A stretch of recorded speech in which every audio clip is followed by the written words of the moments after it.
हाँ भाई की पाएंगे अज है हेलो कर दे हेलो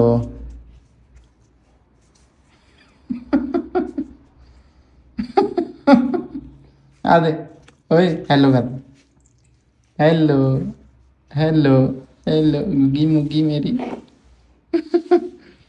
चलो भाई अज थोनू एक चीज़ बनानी सिखाने है जेडे आते ने मतलब टिक्का आउंदियां ने आइसक्रीम वाली इन्हां दा एक क्राफ्ट बनाना सिखावांगे थोनू तो बहुत सोहना क्राफ्ट हैगा तुसीं चाहो तो घरे कर सकते होगे मतलब जमा सिंपल हैगा थोनू बना के दिखाना भी किद्दां लगदा।